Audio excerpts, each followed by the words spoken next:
कैसे हो आप लोग।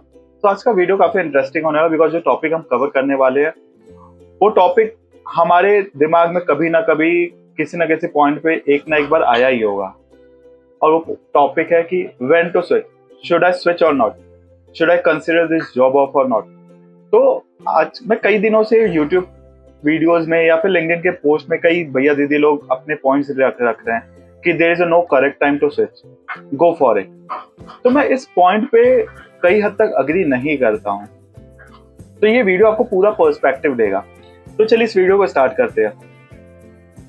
मैं आपको दो सिनेरियो देता हूँ। इस दो सिनेरियो के बेसिस पे आप डिसाइड कर सकते हो या फिर आप डिसीजन ले सकते हो अभी भी और फ्यूचर में भी। कि पहला सिनेरियो ऐसा है, आपके करंट प्रोजेक्ट में आपके पास जो प्रोजेक्ट है उसमें जो टेक्नोलॉजी यूज कर रहे हो या जो फ्रेमवर्क यूज कर रहे हो काफी लेटेस्ट है या फिर लेटेस्ट है और ट्रेंडिंग है, या तो जो नया प्रोजेक्ट आपको असाइन हुआ है होने वाला है वो प्रोजेक्ट में काफी अच्छे टेक्नोलॉजीज है, टूल्स यूज करने वाले हो।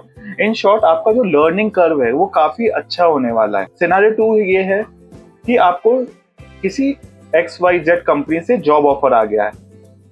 वहां पे कंपनी में आपका डिस्कशन हो चुका था हायरिंग मैनेजर से, उन्होंने उनके साथ डिस्कशन के टाइम पे आपको पता चल चुका है कि कौन से प्रोजेक्ट या कौन सा टेक स्टैक यूज होने वाला है।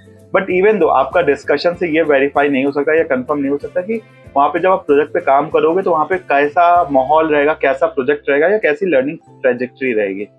और वो इवन दो किसी को नहीं पता होता, वो ज्वाइन के बाद ही पता चलता है। लेकिन हाँ, उस कंपनी में आपके एचआर ने आपको समझ लो 50-60% का हाइक दे दिया या कुछ अच्छा हाइक दे दिया। तो आपके सामने ये दो सिनेरियो हैं।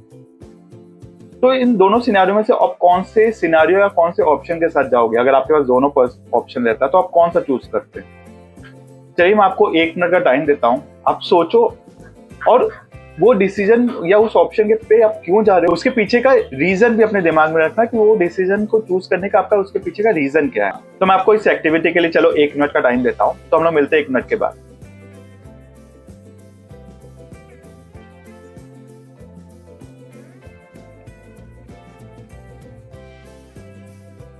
तो चलिए 1 मिनट का टाइम खत्म हो चुका है। आई होप आप लोग ने सोच लिया होगा और अपने दिमाग में ऑप्शन चूज भी कर लिया होगा, उसका रीजन भी आपके दिमाग में अभी ऑलरेडी होगा। If you guys don't mind, अगर आप लोग कमेंट बॉक्स में आपने कौन सा ऑप्शन चूज किया है और उसके पीछे का रीजन अगर आप कमेंट बॉक्स में डाल दो तो मैं भी देखना चाहता हूँ लोगों ने क्या चूज किया था, उसके पीछे का रीजन क्या था, और बाकी लोग भी उससे रीड कर पाएंगे और उससे लोगों को आइडिया मिलेगा।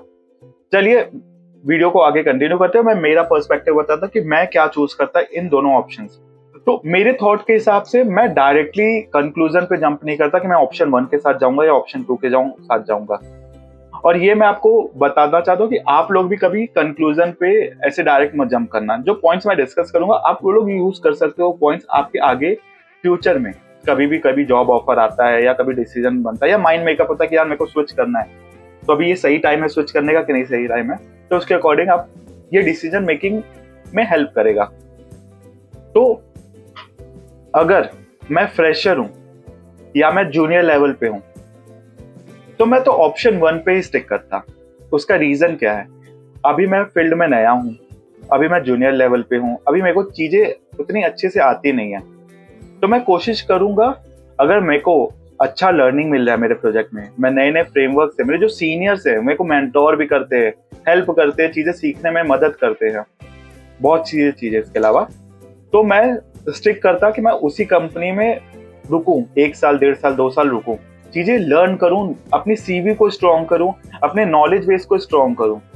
मैं कितना ज्यादा उस कंपनी में रह के चीजें लर्न कर सकता हूं, मैं उस चीज पे फोकस करूंगा। इंस्टेड मैं मनी के पीछे भागने के कि मैं हाइक ले लूं और दूसरी कंपनी में चले जाओ। और स्विच नहीं भी लेने का रीजन यहाँ पे ये है कि अगर आपने एक बार स्विच ले लिया, आपको दिखा आपने 30-40% की हाइक मिल गई, तो उस चीज की ना आदत लग जाती है कि यार ये इजी वे है पैसे बढ़ाने का। लेकिन यहाँ पे प्रॉब्लम ये हो जाती है जूनियर से या फ्रेशर के केस में, फिर वो लर्निंग वाले फेज में नहीं रहते हैं, वो सीखने में पे फोकस नहीं करते, जबकि सैलरी बढ़ाने पे ज्यादा फोकस करते हैं, जो आगे चल के आपको ही प्रॉब्लम देगी।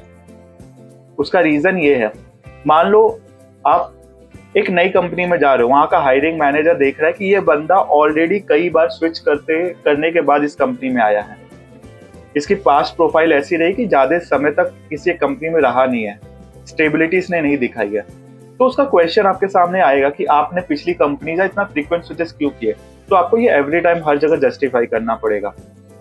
सेकेंड पॉइंट, आपने कभी किसी प्रोजेक्ट के एंड टू एंड पे काम नहीं किया होगा क्योंकि आपने फ्रीक्वेंट स्विचेस की, क्योंकि कोई भी प्रोजेक्ट का जो ड्यूरेशन होता है वो थोड़ा बड़ा होता है, 6 महीने, साल भर, 2 साल। अगर आपको स्टार्टिंग से काम करने मिला तो आप एंड नहीं देख पाओगे इस प्रोजेक्ट का, या आपने मिड में ज्वाइन किया तो एंड देख लोगे, लेकिन स्टार्ट प्रोजेक्ट कैसे होता है या प्रोजेक्ट का हैंडओवर कैसा, ये सारी चीजें आपको मिस होता है, तो कई चीजें आप यहाँ पे मिस कर दोगे।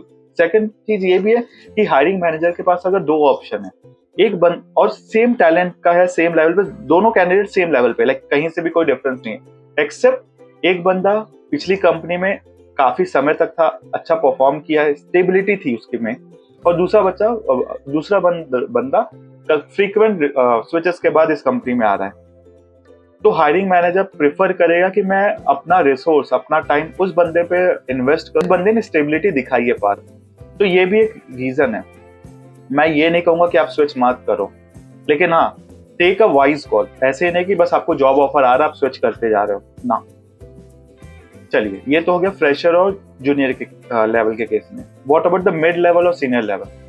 तो मिड लेवल या सीनियर लेवल के केस में सिर्फ मैं ये दोनों सिनेरियो पे अपना डिसीजन नहीं लूंगा, जबकि मैं कुछ एडिशनल पॉइंट्स को चेक करूंगा कि ये पॉइंट्स किस साइड जा रहे हैं, उसके अकॉर्डिंग मेरा डिसीजन मेकिंग में मेरे को हेल्प होगी। तो मैंने यहाँ पे 2 कैटेगरी बनाई है। पहली category when to switch without thinking twice, और कैटेगरी 2 में है व्हेन नॉट टू स्विच। तो चलिए एक एक करके उन दोनों कैटेगरी के पॉइंट्स भी डिस्कस करते हैं। तो मेरे पास 2 ऑप्शंस ऑलरेडी था, 2 सिनेरियो ऑलरेडी थे, अब ये 2 कैटेगरी भी है। तो पहली category when to switch without thinking twice. तो इस कैटेगरी में कि मेरा टीम या कंपनी में पॉलिटिक्स बहुत है, मेरे को क्लियर दिख रहा है कि भाई काम मैं करता हूँ, क्रेडिट कोई और लेके जाता है, मेरे को मेरे किए हुए काम का क्रेडिट नहीं मिल रहा है, कोई अप्रिसिएशन नहीं है, अप्रेजल्स इम्पैक्ट हो रहे हैं, प्रमोशंस नहीं हो पा रहे हैं पॉलिटिक्स की वजह से। तब तो यहाँ पे इवन तो आप सीखने के बाद अगर उसका अप्रिसिएशन या आपको क्रेडिबिलिटी नहीं दी जाएगी, उस चीज की अप्रिसिएशन नहीं मिलेगा, तो आप ग्रोथ नहीं कर पाओगे। इवन तो अच्छी टेक्नोलॉजी प्रोजेक्ट अच्छा है, लेकिन उससे कुछ बेनिफिट नहीं होने वाला है। तो इन माय पर्सनल ओपिनियन आप बाहर देखना स्टार्ट कर दो। दूसरा पॉइंट ये है कि सारी ठीक है, पॉलिटिक्स सारी चीजें ठीक है, लेकिन वहां पे जो प्रोजेक्ट्स आपको ऑफर, उसमें कोई लर्निंग ही नहीं है। आपको दिख रहा है कि सामने मेरा कोई ग्रोथ होने ही नहीं वाली इस कंपनी में, बस मेरे को काम आ रहा है, मैं करके दे रहा हूँ, काम मेरा मोनोटोनस हो चुका है एवरीडे। तो जब लर्निंग ही नहीं है कंपनी में, तो फॉर श्योर आपको स्विच के लिए देखो। नेक्स्ट पॉइंट ये है कि अगर आपकी सैलरी मिनिमम 2x होनी चाहिए आपके एक्सपीरियंस की। अगर आपको 3 साल का एक्सपीरियंस है तो मिनिमम आपकी 6 लाख की तो सैलरी होनी ही होनी चाहिए। अगर नहीं है तो या तो ट्राई करो प्रमोशन लेने के लिए, अगर मिल रहा है और हाइक हो रहा है, ड्राई प्रमोशन नहीं है, प्रमोशन के साथ हाइक भी मिल रही है और क्राइटेरिया ये मैच हो रहा है, वेल एंड गुड, अदरवाइज बाहर देखना स्टार्ट कर दो। चलिए अब नेक्स्ट कैटेगरी में चलते हैं, व्हेन नॉट टू स्विच। तो अगर आपको करंट कंपनी में बड़े कॉम्प्लेक्स प्रोजेक्ट्स मिल रहे हैं, दिख रहा है कि भाई सीखने को बहुत मिलने वाला है, आगे चल के जो प्रोजेक्ट्स आने वाले वो भी अच्छे खासे बड़े हैं, या फिर उसमें टेक्नोलॉजी जो यूज हो रहा है वो ट्रेंडिंग टेक्नोलॉजी है, आगे चल के उसका स्कोप अच्छा है, आपकी सीवी स्ट्रांग हो सकती है, तो I would suggest stay there. At least 6 महीने तो और रुक ही जाओ। अगर बाकी चीजें नहीं सही चली लेकिन यहाँ पे स्कोप है, तो 6 महीने एटलीस्ट रुक जाओ और सीख लो, क्योंकि वो 6 महीने का लर्निंग लेके आप एक अच्छी हाइक ले सकते हो। तो नेक्स्ट पॉइंट ये है कि आप चेक करो कि आपकी सैलरी ऑलरेडी स्टैंडर्ड के अकॉर्डिंग है, जो मार्केट में बाहर स्टैंडर्ड है सैलरी का, उस रेंज में आ रहे हो कि नहीं आ रहे हो। अगर आ रहे हो तो मत स्विच करने का देखना, या बाहर में देखने का मत सोचना, बिकॉज बाहर भी कंपनीज आपको, आप सोच के चलोगे तो मिनिमम 30% हाइक तो दे देगी, तो नहीं देगी। वो मे बी थोड़े 5-10% का इंक्रीमेंट पे या 15-20% के इंक्रीमेंट पे लेगी, लेकिन नहीं, उससे ऊपर नहीं लेगी। तो इससे अच्छा एक और एडिशनल स्विच अपने रेज्यूमे में दिखाने से अच्छा अपने ही कंपनी में ट्राई करो कि इंटरनल स्विच मैं कर सकता हूँ क्या, कंपनी प्रोजेक्ट चेंज कर सकता हूँ, टीम चेंज कर सकता हूँ क्या, प्रमोशन के लिए अप्लाई कर लो इंटरनली। तो उससे बेनिफिट ये होगा कि आपको नई रोल्स एंड रिस्पॉन्सिबिलिटीज भी मिलेगी, नए प्रोजेक्ट्स का लर्निंग भी मिलेगा, और अगर प्रमोशन मिल गया तो हो सकता है आपकी सैलरी भी थोड़ी बढ़ जाए। तो ये सिनेरियोज है कि कब आपको स्विच कर ही लेना चाहिए और कब आपको एक स्टेप बैक लेके सोचना चाहिए कि भाई मेरे को अभी रुको, स्विच लेना चाहिए कि नहीं लेना। तो आप अगर फ्रेशर या जूनियर हो तो आपका ये पॉइंट होगा कि भाई तब मुझे स्विच करना ही नहीं चाहिए। तो मेरा पॉइंट ये नहीं कि आपको स्विच नहीं करना है। अगर आपको लगता है आपने अच्छा खासा टाइम स्पेंड कर लिया उस टेक्नोलॉजी में, उस कंपनी में, तो आप सोचो ऊपर वाले पॉइंट्स से अपना क्राइटेरिया मैच करो और उसके अकॉर्डिंग डिसीजन लो। लेकिन हाँ, अगर आपका नहीं हुआ है तो जस्ट सीटीसी के लिए या सीटीसी बढ़ाने के लिए स्विच मत करो, बिकॉज एक बार आदत लग जाती है जस्ट सीटीसी इंक्रीज करने के लिए, स्विच करने के लिए, तो वो आप कंटिन्यू करते जाओ। और ऑन टॉप ऑफ इट मैं आप लोग को ये भी सजेस्ट करूंगा, इररेस्पेक्टिव आप किसी भी एक्सपीरियंस लेवल पे हो, अगर आपकी करंट कंपनी में आपको अच्छा सीखने को मिल रहा है, आपकी ग्रोथ ट्रेजेक्ट्री अच्छी है, तो दूसरों को मत देखो कि आपका फ्रेंड, फैमिली या कोई जिनको आप फॉलो करते हो, जिनको आप आइडल मानते हो, वो लोग स्विच कर रहे हैं, मत देखो, उनका मत सुनो। अपने सीवी को स्ट्रांग बनाओ। Again and again I am saying the same thing, CV strong बनाओ, क्योंकि अगर आपकी सीवी स्ट्रांग होगी, आपका नॉलेज स्ट्रांग होगा, आपको अच्छी चीजों का एक्सपीरियंस होगा, तो जिन लोगों को आप देख के स्विच करने की सोच रहे हो और जो पैकेज उनको नेगोशिएशन के बाद मिल रहा है, there is a high chances कि आप 6 महीने या साल भर के बाद एक्सपीरियंस के साथ जब उस स्विच करोगे तो एचआर सामने से वो ऑफर करेगा विदाउट एनी नेगोशिएशन। तब आपके पास अपर हैंड हो सकता है आप उससे ज्यादा भी सैलरी ले सकते हो, उससे ज्यादा सैलरी मांग सकते हो। तो आप लोग बोलोगे कि ये तो सिर्फ बोलने वाली बात है, इतने देर से सिर्फ ज्ञान दे रहा हूँ। ओके, तो चलो मैं मेरा पर्सनल आईटी का जर्नी बताता हूँ आपको। मैंने नवंबर 2013 में अपनी आईटी जर्नी स्टार्ट की थी एज अ फ्रंट एंड और जूनियर डेवलपर, आप जो भी बोल सकते हो। और मैंने मेरी पहला स्विच जून 2015 में किया था। और उसके बाद मैं उस कंपनी में ऑलमोस्ट 3 साल रहा। मैंने हर एक चीज सीखी वहां पे, कैसे प्रोजेक्ट डिलीवर किया जाता है, कैसे प्रोजेक्ट के लिए पिच किया जाता है, कैसे प्रपोजल्स बनाए जाते हैं, क्लाइंट के साथ कैसे कॉल लिया जाता है, क्लाइंट को कैसे पिच किया जाता है, प्रोजेक्ट की डेवलपमेंट कैसे होती है, कौन सी टेक्नोलॉजी चूज करनी है, कौन सी नहीं चूज करनी है, उसके ऊपर पूरा प्रेजेंटेशन कैसे बनाना। ऑन टॉप ऑफ इट मेरे डेवलपमेंट के साथ साथ मैंने वहां पे बहुत कुछ सीखा। और जब मुझे लगा कि नहीं, अब मेरा टाइम हो चुका है स्विच करने का, क्योंकि मैंने बहुत चीजें सीख ली हैं, अब यहाँ पे मेरा काम जो है मोनोटोनस होने वाला है, मोर ओवर मेरा काम मैनेजमेंट फील्ड के तरफ मूव हो रहा है, तो मैंने स्विच किया। तो मैंने ऑलमोस्ट 3-3.5 साल बाद मेरी सेकंड स्विच की थी।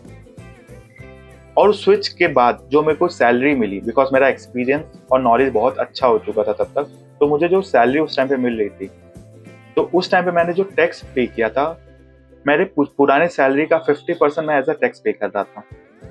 तो सोचो, मुझे एचआर ने सामने से वो जॉब ऑफर की थी और उतनी सैलरी ऑफर की थी विदाउट एनी नेगोशिएशन। तो आप समझ सकते हो कि नॉलेज क्या और एक्सपीरियंस होने का क्या डिफरेंस पड़ता है। तो मैं एक और चीज ऐड करना चाहूंगा, एक पॉइंट जो मैं भूल गया था पहले ऐड करना, कि अगर किसी भी कंपनी में, किसी भी जॉब में आपको फील हो कि आप वहां पे कंफर्ट लेवल आपका रीच हो चुका है, आप कंफर्ट जोन में आ चुके हो, तो आप तुरंत स्विच करने का सोच लो। क्योंकि कंफर्ट जोन में आना सबसे बुरा होता है आईटी प्रोफेशनल्स के लिए। बिकॉज जैसे आप कंफर्ट जोन में आते हो, आप नई चीजें सीखना बंद कर देते हो, और जो आती हुई चीजें वो धीरे धीरे रिडंडेंट हो जाएंगी आईटी फील्ड में। और जब उसके बाद अगर एक टाइम पे आपको लगा कि आपको स्विच करना है, आपने नई चीजें कोई सीखी ही नहीं है, तो आपको बहुत टफ हो जाएगा। तो कभी भी लगे कि आप कंफर्ट जोन में आ चुके हो, आई वुड स्ट्रांगली सजेस्ट कि आप बाहर कंपनी देखना चालू कर दो। उसका एक फायदा होगा कि आप मार्केट स्टैंडर्ड के अकॉर्डिंग अपने आप को अपडेट करना चालू करोगे, इंटरव्यूज के प्रिपेयर करना चालू कर दो, तो उससे आपको काफी हेल्प मिलेगी। और किसी भी भैया दीदी से मोटिवेट होने से अच्छा पहले आप जाके उनकी वर्क हिस्ट्री देखो, लिंक्डइन पे विजिट करो, उनकी वर्क हिस्ट्री देखो, पास्ट में उन्होंने क्या किया क्या नहीं किया। सिर्फ डीएसए पढ़ने और डीएसए निकालने से आप कोई इंटरव्यू क्रैक नहीं कर सकते हो। डीएसए एक वन ऑफ द पार्ट है, लेकिन आपको उस कंपनी, उस टेक्नोलॉजीज फ्रेमवर्क का कोर भी आना चाहिए, आपके फील्ड का कोर भी आना चाहिए। अगर डीएसए आपका 20-30% है तो 70-80% आपका कोर है, क्योंकि काम तो आपको कोर में ही करना है। और इस वीडियो के बाद आप मेरे भी लिंक्डइन पे जाके मेरी भी प्रोफाइल विजिट करो और देखो कि मैं क्रेडिबल हूँ कि नहीं, मैं जो बातें कर रहा हूँ उस चीज के लिए क्रेडिबल हूँ कि नहीं, मेरी वर्क हिस्ट्री वैसी है कि नहीं कि मैं ज्ञान दे रहा हूँ सिर्फ बिना किसी एक्सपीरियंस के। तो चलो इस वीडियो को हम लोग यहीं खत्म करते हैं, बहुत ज्ञान वाली बातें हो गई। आई एम श्योर इस वीडियो से आप लोगों को कुछ ना कुछ नॉलेज तो मिली होगी। अगर मिली होगी तो इस वीडियो को प्लीज लाइक करना, शेयर करना अपने फ्रेंड्स के साथ, जो प्लान कर रहा है आगे चल के स्विच करने का, या उसको ऑलरेडी ऑफर लेटर आ चुके हैं, वो डिसीजन नहीं ले पा रहा है, तो उसको डिसीजन मेकिंग में ये हेल्प करेगा वीडियो। और कमेंट करना कि क्या पार्ट आपको अच्छा लगा, क्या बुरा लगा, क्या चीज से आप मोटिवेट हुए। और मैं अगेन रिक्वेस्ट करूंगा, जो भी आपने डिसीजन लिया था स्टार्टिंग ऑफ द वीडियो, जो हम लोगों ने 2 सिनेरियो पूछे थे, उसमें से कौन सा सिनेरियो या कौन सा ऑप्शन है आपने चूज किया था और उसके पीछे का रीजन आप डाल दोगे तो बहुत अच्छा होगा दूसरों के लिए और मेरे लिए भी समझने के लिए कि लोग क्या सोचते हैं ऐसे सिनेरियोज में। तो चलिए इस वीडियो को यहीं पे खत्म करते हैं, मिलते हैं आप लोग से नेक्स्ट वीडियो में, तब तक के लिए बाय।